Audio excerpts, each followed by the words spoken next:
Hey everyone, welcome to Mountain Beast Mysteries. I hope everyone's having a great last day of 2019. Hope everyone's ready for 2020. Today I'm going to be sharing with you a segment from one of Jeff Meldrum's presentations where he goes into detail on the footprints left behind by Patty in the famous Patterson footage, but also he goes over an interesting case that he was involved in where the Chinese military went out on a government-funded expedition to find some Sasquatch tracks, and they did find some, and the results were very interesting. Before we get into that, I would like to thank everybody who, subscribed to the channel in 2019 and made it what it is today. We almost have 70,000 subscribers, which is really crazy, and I can't thank you guys enough. Some of you have been around since, the very beginning and have done quite a bit to support the channel and to ensure that it keeps going. Hopefully we can get closer to some really amazing discoveries in 2020. At least that's my hope. But also I'm just very excited to bring you guys along on the adventure through the videos and, through other things such as expeditions and things of that nature. As you can see in the footage here that's playing, I've been out recently and I've been doing some exploring and getting to know some other areas where some strange things have happened and trying to finish up my latest video project, The Supernatural Sasquatch Part 2, which, I've actually had to decide to divide it into two separate films. So it's going to be Supernatural Sasquatch Part 2 and Supernatural Sasquatch Part 3. There's just too much stuff, and I was having some issues trying to make it all work with one film, so I'm going to divide that into two. Today's also a very interesting day for Mountain Beast Mysteries because I think this is the first time in the channel's history where I've uploaded 2 videos in one day. So if you didn't get a notification earlier this morning, I uploaded a video going over the WILDMAN of Crow Canyon, which is a lesser known Bigfoot case from 1870.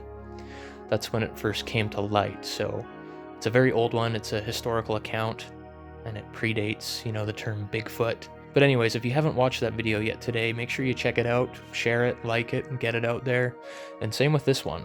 The Bigfoot Quest for the WILDMAN documentary series is on GoFundMe. We're going to be approaching the halfway point here with that campaign, so I'm hoping by the end of the winter we have the funds available to actually push forward with the expedition to spend, at least a few weeks out in the bush. And I do have some more details about the cave system that I'm looking for this documentary series, some new details that have come to light recently pertaining to the location of the cave itself. The search area, I'll just say, has been narrowed down significantly. So check out the GoFundMe page if you're looking to support that film project. Also check out the Spreadshirt t-shirt shop if you want some Mountain Beast Mysteries merchandise. But yeah, the new year starts tomorrow. I hope everyone had a really great holiday season. That's all I have to say for now. And I'll leave you with a little bit of Jeff Meldrum's presentation. So enjoy. So, in fact, I'm so confident, I even toyed with the notion, which Grover Cranston kind of dallied around, and he went at it the wrong way. Grover suggested that the footprint evidence was so compelling we should be able to recognize a new species on the basis of the footprints. And that's never been done. But what could be done, and draw more serious attention hopefully, would be to describe the footprints. And the footprints can be named by the conventions of ichnotaxonomy. Now we had to stretch a little bit. The code actually says that you cannot apply this to living species, only because it was intended for extinct species for whom the fossils of bones don't exist, haven't been discovered. But we find footprints that are consistent and can be identified. It's to allow you to put a handle on the footprints, and more importantly, not just a name, but a diagnosis, a description of the distinctive characteristics, so that they can be studied and cataloged and so forth. Well, I floated the idea of creating an ichnotaxon for Sasquatch on the basis that this was an exceptional case of a potentially living species for whom the track maker was not yet recognized, not formally acknowledged. And I floated it with several experts, the movers and shakers in the discipline. And they said, yeah, go for it, do it. So I wrote it up and I presented it at a special symposium at the New Mexico Museum of Natural History a big international symposium on Cenozoic tracks and traces. So there was a room about this size that filled with experts in vertebrate footprints from all over the world. And I presented a paper on the ichnotaxonomy of Anthropoidopes ameriborealis. Say that 3 times.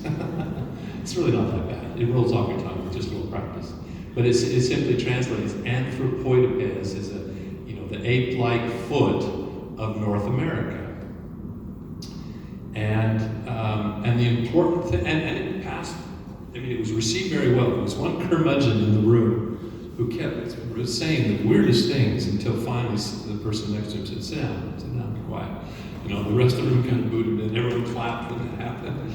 But I had footprint casts on display so that they could examine, and they were quite fascinating. It passed peer review with 5 reviewers. Typically there are 3, but I wanted it to make sure that there was absolute consensus. And so we had 5 reviewers, and then it was published in the proceedings of that special symposium. Next slide. And so it allowed us to put a diagnosis, that distinguished the Sasquatch track with its flat, flexible foot, its archless foot, very broad, non-divergent big toe and so forth, distinguish it from other hominoids, like the gorilla or Homo sapiens. But unfortunately, as is so often the case, instead of even criticizing something like this, the naysayers just don't say anything. And so it was met with largely with silence. There have been a few trolls on the internet that have taken exception. I find it so interesting. There's a couple in particular who just absolutely cite line and verse of the code that says specifically it cannot be applied to living taxa. But do they discuss or evaluate the diagnosis? Do they look at the evidence? No, they're just criticizing the method, but without the substance. Next.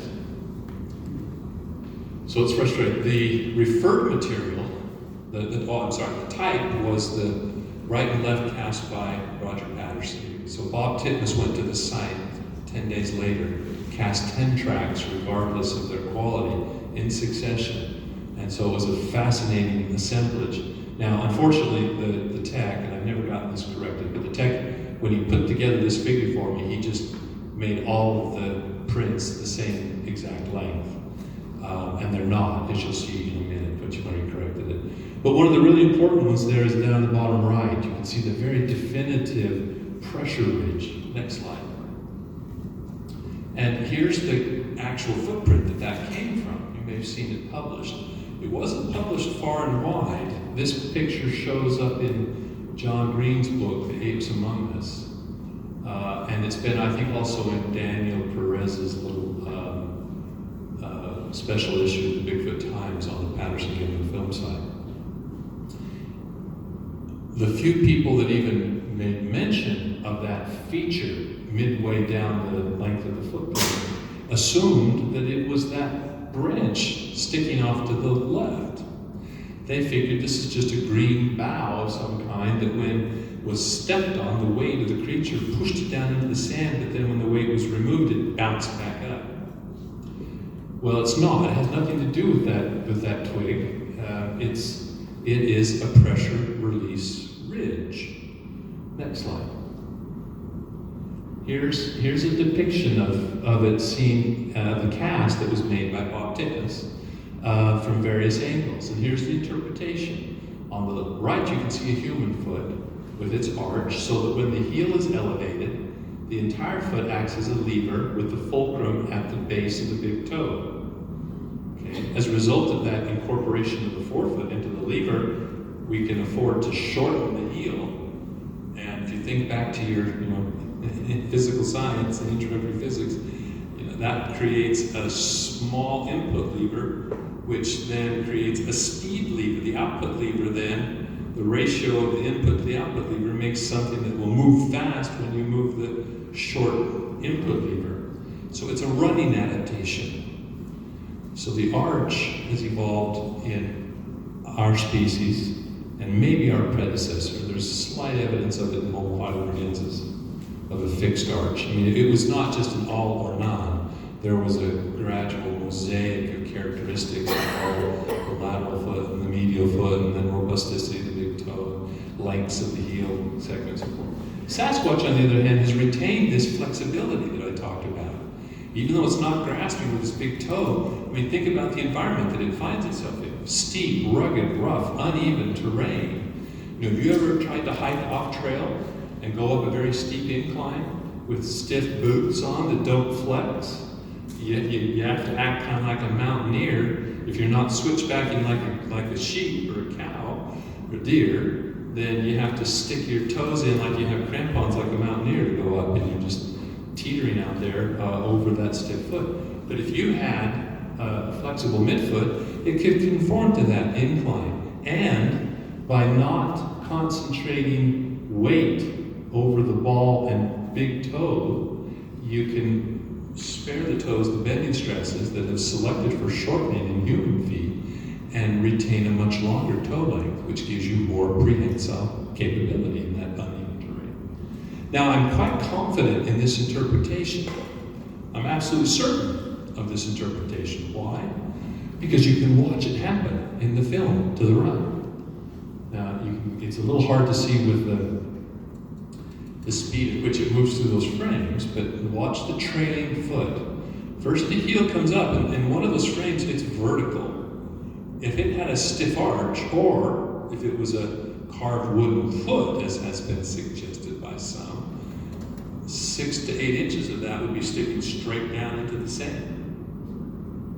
But it's not. And then talk about those long digits.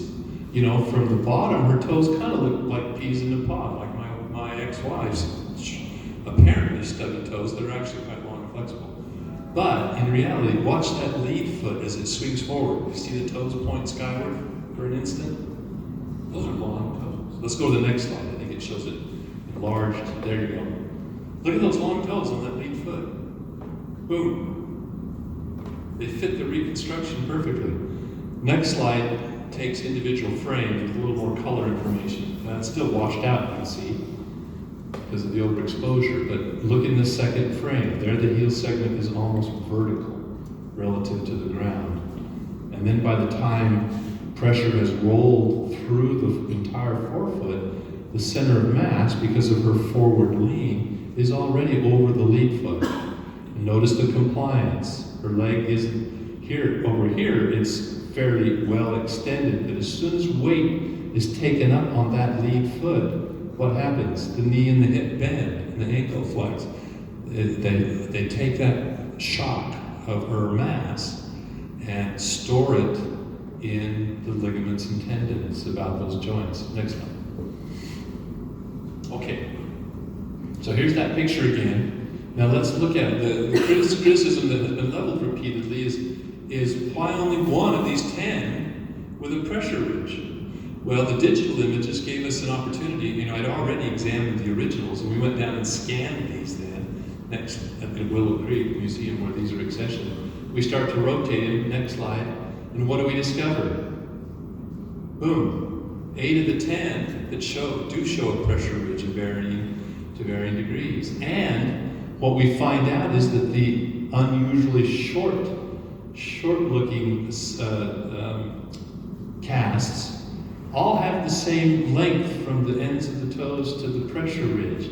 The variation is in the degree of impression of the heel segment.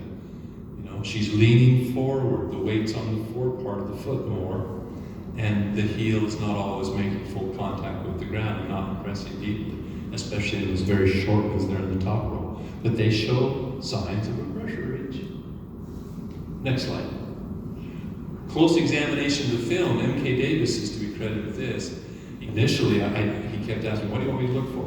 He says, look for the footprints, look for the feet, find examples of midfoot flexibility. He found some great examples where not only can you see that flexion in the foot when it's on the ground, but during the swing phase, as it recoils, it plantar flexes, it bends downward right across that joint. As you might expect, after you load those ligaments and the foot bends this way, when you take that pressure off, the kinetic energy causes it to rebound, a little elasticity, rather, deep plantar ligaments. Well, anyway, he also looked for other footprints that could be seen in the film, because the critics were saying there's no evidence of any footprints in the film. You can't connect those two dots. Well, we can. There's one that's very clear, that shows a pressure ridge exactly like the other. This is not the one that was cast by Titmus. Next slide. Then I had the opportunity to look at this famous footprint cast made by Jerry Crew in 1958. So this is, 9 years before the Patterson-Gimlin film. And unfortunately, the newsman took a snapshot, photo, with probably a really bright flash. You can see the shadow against the wall right behind. And it flattens out everything, kind of washes it out. Well, I had the opportunity to go to his son's house, who is the custodian of the track. He let me take it out of the shadow box, remove the wiring, and it had been cleaned a little further next. And look what we discovered. It has a pressure ridge, just like the film sighting. Next slide. Now, what really sealed it was I got to go to China to visit with witnesses and researchers about the WILDMAN, the Yare, and they have reports that are remarkably similar, if not identical, to Bigfoot, Sasquatch.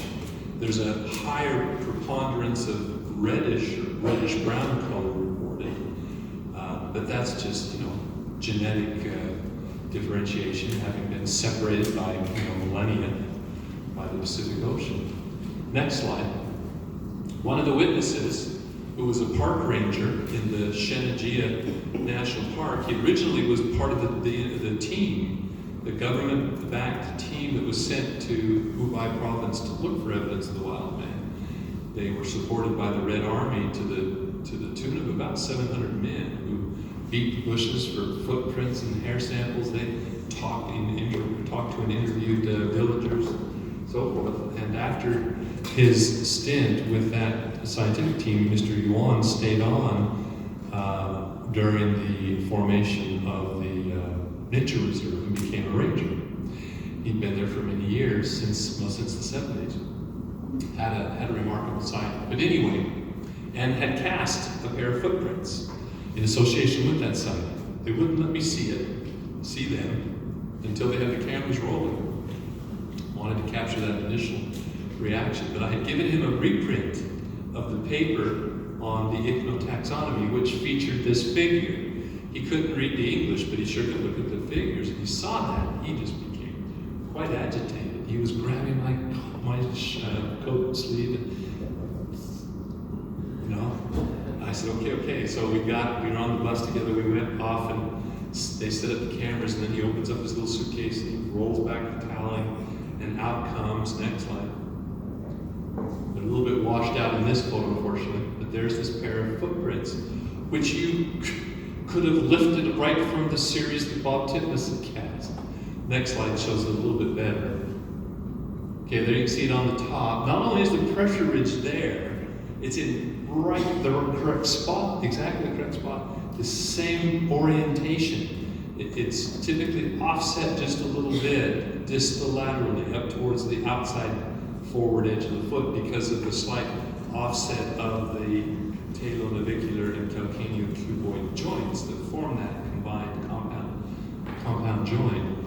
And it became evident when I started looking more closely, because it was more obvious in the Chinese one. There's this kind of a double arch thing, like a McDonald's on its side, pointing this way, which marks the 2 points of pressure between those two joints I just mentioned. And here's another example from the Blue Mountains, where the same area where I saw those first set of footprints. Now look at the dates. Again, the timeline, the context is all important. No one had acknowledged the significance of that pressure ridge in the Titmus cast, even though it was discovered in 1967, the cast. My first publication of describing a mid-tarsal pressure ridge was 1999. Mr. Yuan cast his casts in 1995. Didn't speak English. They didn't have any of these documentaries on Chinese, government-controlled television. And then this one was cast by Paul Freeman on the bottom in 1991. Now, if you're looking for a smoking gun, I mean, what more could you ask for? How could this fellow in China, or Paul Freeman, who knew nothing about anatomy, he was a pretty good naturalist and outdoorsman, but he knew nothing about foot morphology. I started going into a little sermonette about mid-tarsal pressure ridges and transmetatarsal joints. And, you know, obviously went right over his head. He had that same kind of glazed look that students get sometimes. You know, get going too fast and too furious. And yet, in both those instances, they anticipated what I revealed, you know, nearly a decade later. How could that be? Is that just coincidence?